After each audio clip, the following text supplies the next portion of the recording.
Isayas, Kabanata 49. Makinig kayo, mga taong naninirahan sa malalayong mga bansa. Pinili na ako ni Yahweh bago pa isilang, at hinirang niya ako para siya'y paglingkuran. Mga salita ko'y ginawa niyang singtalim ng espada. Siya ang sa akin laging nag-iingat.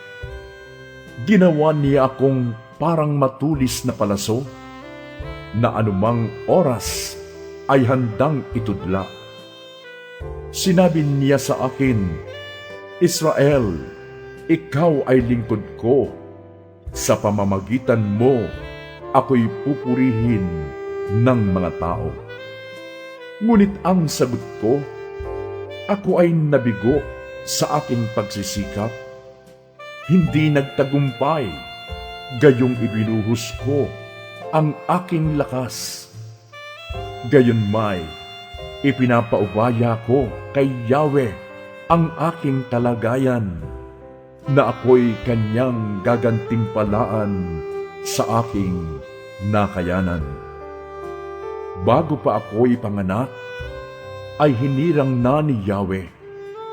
Pinili niya ako para maging lingkod niya, upang tipunin ang bayang Israel na nagkawatak-watak. Binigyan ako ni Yahweh ng karangalan, sa kanya nagbubuhat ang aking kalakasan.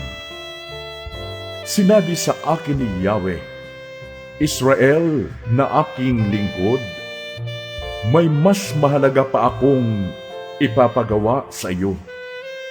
Bukod sa pagpapanumbalik sa mga Israelitang nalabi, gagawin din kitang liwanag sa mga bansa, upang ang buong daigdig ay maligtas. Ganito ang sinabi ni Yahweh, ang tagapagligtas ng Israel, sa itinakwil at kinamuhian ng mga bansa at inalipin ng mga pinuno. Makikita ng mga hari ang pagpapalaya sa iyo. Sila'y titindig bilang pagpaparangal sa iyo. At yuyukod ang mga prinsipe bilang paggalang sa iyo, sapagkat hinirang ka ni Yahweh, ang banal na Diyos ng Israel. Sinabi pa ni Yahweh sa kanyang bayan, sa tamang panahon ay tinugon kita. Sa araw ng pagliligtas, sinaklolohan kita. Iingatan kita, at sa pamamagitan mo, gagawa ako ng kasunduan sa mga tao. Ibabalik kita sa sariling lupain na ngayon ay wasak na.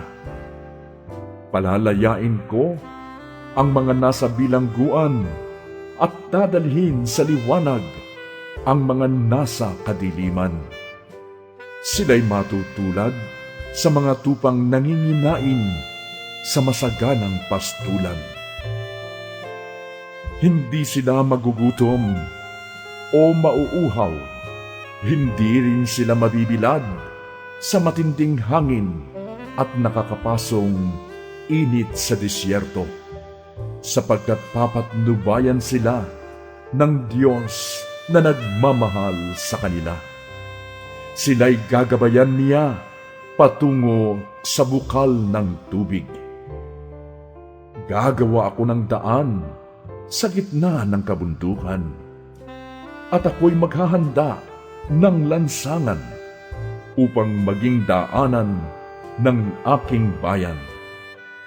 Darating ang bayan ko buhat sa malayo, mula sa hilaga at sa kanluran, gayon din sa lupain ng Siene sa timog. O langit, magpuri ka sa tuwa. Lupa, magalak ka. Gayon din kayong mga bundok, sapagkat inaaliw ni Yahweh ang kanyang hinirang, sa gitna ng hirap ay kinahahabagan. Ngunit ang sabi ng mga taga-Jerusalem, pinabayaan na tayo ni Yahweh, nakalimutan na niya tayo.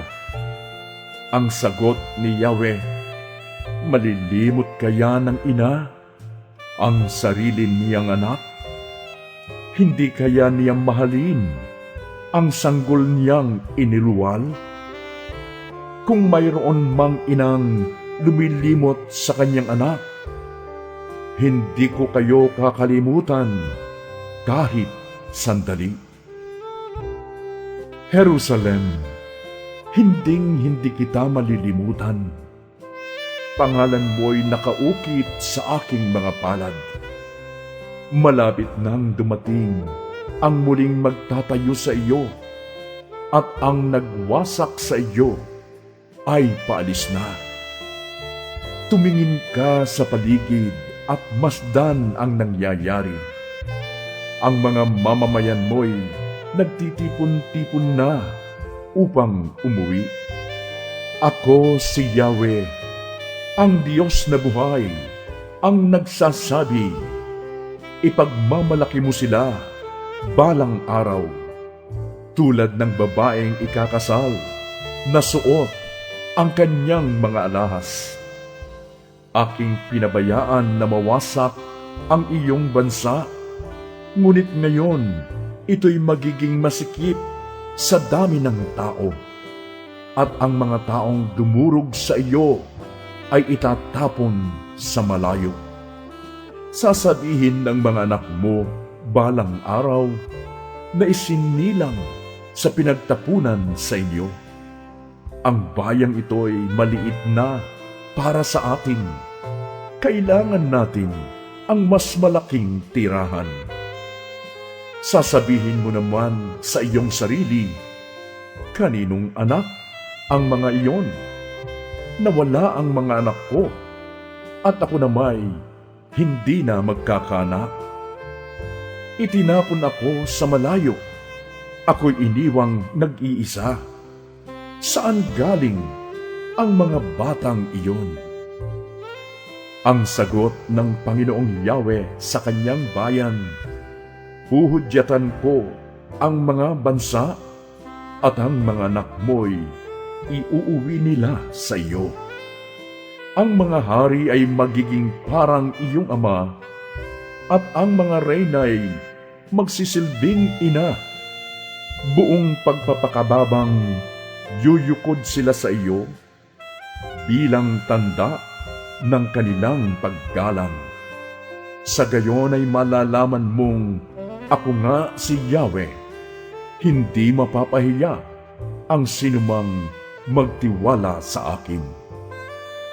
Mababawi pa ba ang nasamsam ng isang kawal?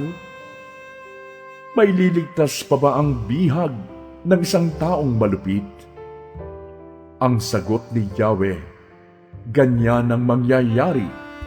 Itatakas ng mga kawal ang kanilang bihag at babawiin ang sinamsam ng malupit. Ako ang haharap sa sinumang lalaban sa iyo, at ililigtas ko ang iyong mga anak.